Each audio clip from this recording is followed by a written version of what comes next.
అలాంటి రైతులను పాడి పశు రైతులకు తమ సేవలు అందిస్తూ వారిని లాభబాటలో నడిపించి రేబీస్, బ్రుసెల్లా, లెప్టోస్పైరా వంటి ఎన్నో రోగాలు వ్యాపించకుండా అటు ప్రజల్ని ఇటు పశువులను తమ విద్యా నైపుణ్యాలతో కాపాడుతుంది ఒక పశు వైద్య విద్యార్థి అని చాలా కొంతమందికే తెలుసు.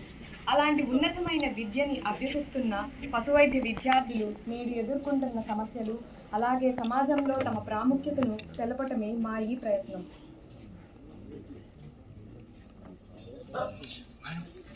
ఓకే కదా మేడం? ఏం పర్లేదండి, అంతా బాగానే ఉంది. మీరు తిరిగి పడాల్సిన అవసరం లేదు. మళ్ళీ నెక్స్ట్ విజిట్ ఎప్పుడు మేడం? నెక్స్ట్ వీక్ వస్తే సరిపోతుంది రండి. Okay madam, thank you. ఏం తాత, ఎలా ఉన్నావు? బాగున్నానమ్మా. మీ యజమాని కోళ్ళ పెంపకం ఎలా ఉంది? బాగుందమ్మా, చెప్పేదానికే వచ్చాను. మీరు చేసిన వైద్యం వల్ల మా యజమానికి 50,000 నష్టం తప్పిందమ్మా. మరి అలా అయితే సంతోషమే కదా తాత. అవునమ్మా, మీరు మా కోసం పట్టణం నుంచి ఇక్కడికి వచ్చి ఇక్కడ ఇంత కష్టపడుతున్నారు కదా, మీకు ప్రభుత్వం ఎంత జీతం ఇస్తుందమ్మా? ఎంతలే తాత, తక్కువే. అంటే ఒక 20-30 వేలు ఇస్తుందమ్మా? 20,000? అవి వేరే వైద్య విద్యార్థులకు తాత. మాకు నెలకి 7,000 మాత్రమే. అయ్యో, మీకు అవి సరిపోతాయా అమ్మా? అవి మా నెలవారి భోజన ఖర్చులకి, రూమ్ రెంట్లకే సరిపోతాత. అంత మంచి వృత్తి కదమ్మా మీది. అంత తక్కువ జీతం అయితే మీకు చాలా అన్యాయం జరుగుతుందమ్మా. అన్యాయమే తాత, ఎవరికి చెప్పుకోలేము. మేము ఈ వృత్తిలోకి రావడం కోసం 5.5 సంవత్సరాలు కష్టపడి చదివి వస్తాం తాత. 5.5 ఏళ్ళ? ఈ వైద్య వృత్తిలోకి రావడం కోసం ఇంటర్ తర్వాత నీట్ లేదా ఎంసెట్ అని 2 కాంపిటేటివ్ ఎగ్జామ్స్ ఉంటాయి తాత. వాటిల్లో 5,000 లేదా 2,000 లోపు ర్యాంక్ తెచ్చుకొని కష్టపడి ఈ వృత్తిలోకి వచ్చాం తాత. ఓహో. ఈ వృత్తిలో మొత్తంగా 4.5 ఏళ్లలో 18 సబ్జెక్టులు చదువుతాం తాత మేము. వాటిని కంప్లీట్ చేసిన తర్వాత కూడా 1 సంవత్సరం ఇంటర్న్షిప్ అనేది ఒకటి ఉండిద్ది తాత. అదే నేను ఇప్పుడు చేసేది. దానిలో 6 నెలలు అనేవి స్టాటిక్, అంటే మీ ఊరికి నేను ఇప్పుడు వచ్చినట్టు. ఓహో. 6 నెలలు ఏం చేయాలంటే స్టాటిక్ ఏదో ఒక ఆసుపత్రిలో, గవర్నమెంట్ ఆసుపత్రిలో వచ్చి మా వైద్య సేవలను అందించాలి. ఇంకో 6 నెలలు రొటేషన్ అని 15 రోజులకు ఒకసారి కొత్త కొత్త గవర్నమెంట్ సెంటర్లో పడేస్తారు తాత మమ్మల్ని. అది కూడా వేరే వేరే రాష్ట్రాలు కూడా అవ్వచ్చు తాత ఒక్కోసారి. అమ్మో, వేరే రాష్ట్రాలకు కూడా వెళ్ళాలమ్మా మీరు? దాని ఖర్చులు కూడా మేమే పెట్టుకోవాలి తాత. అయితే అసలుకే సరిపోవు కదమ్మా మీకు.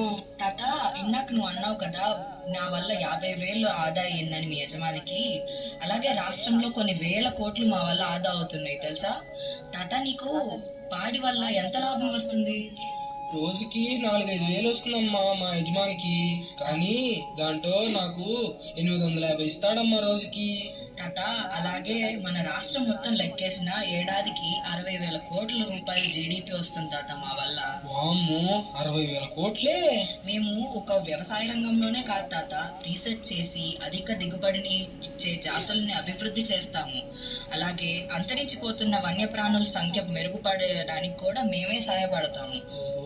జంతువుల నుంచి సంక్రమించే వ్యాధుల్ని అరికట్టడంలోనూ మాదే కీలకమైన పాత్ర తాత. ఇలా పశు వైద్యులు పాలు, గుడ్డు, మాంసం మరియు ఇంకా ఉన్ని పరిశ్రమల్లో కూడా సేవలు అందిస్తున్నారు తాత. ఓహో. మీ కోళ్ళు జాగ్రత్త తాత. సరే అమ్మా, జాగ్రత్త నువ్వు. సరే తాత.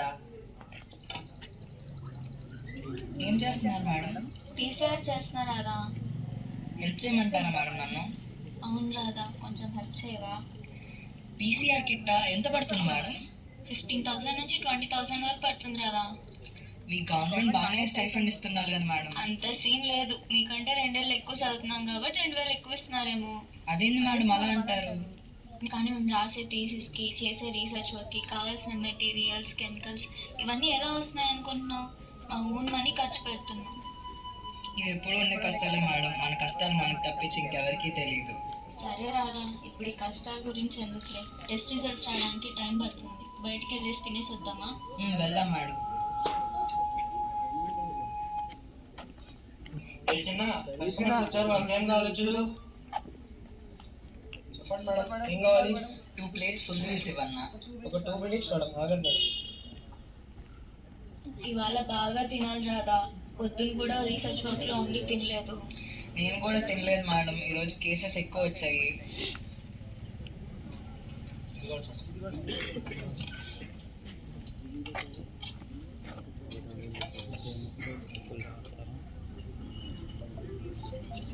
ఇంకేమైనా తిందామా, బిల్ కట్టేద్దామా? బిల్ కట్టేద్దాం మేడం.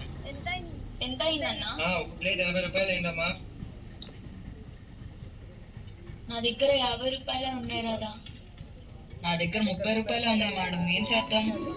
నేను ఇంటికి ఫోన్ చేసి డబ్బులు ఏమని అడుగుతాను మేడం. సరేరా, నేను ఎవరినైనా ఫ్రెండ్కి కాల్ చేసి అడుగుతాను.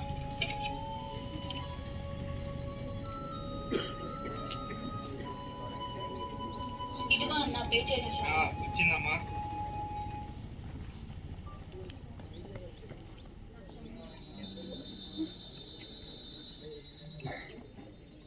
Hello uncle. రెంటా అంకుల్? ఇంకా స్టైఫెండ్ పర్లేదు అంకుల్, పడంగానే కట్టేస్తాను అంకుల్. సరే అంకుల్. చూడు రాదా, మన పరిస్థితి ఎలా ఉందో. రోజువారీ ఖర్చులకు కూడా ఇంట్లో వాళ్ళని అడగాల్సి వస్తుంది. స్టైఫెండ్ ఇచ్చేదే తక్కువ, అది కూడా కరెక్ట్ టైంకి ఇవ్వరు. అలాగే నెక్స్ట్ మంత్ నుంచి రూమ్ రెంట్ పెరుగుతుందంట. ఏం చాలో ఏమో. ఇలా అయితే మన ఫ్యూచర్లో పెరిగే ధరలకు ఖర్చులకు మన స్టైఫండ్ ఏ మూలకు సరిపోదు కదా మేడం. అవును రాదా, మన స్టైఫెండ్ 13 ఇయర్స్గా అస్సలు పెరగట్లేదు. మనం ఇప్పుడు గవర్నమెంట్కి మన కష్టాలు చెప్పుకోలేకపోతే ఇంకెప్పుడు చెప్పుకోలేము. మీరు అన్నది కరెక్టే మేడం. ఖచ్చితంగా మన సమస్యలు అంటే ఏంటో ప్రజలకు తెలియజెప్పాలి. We want justice! We want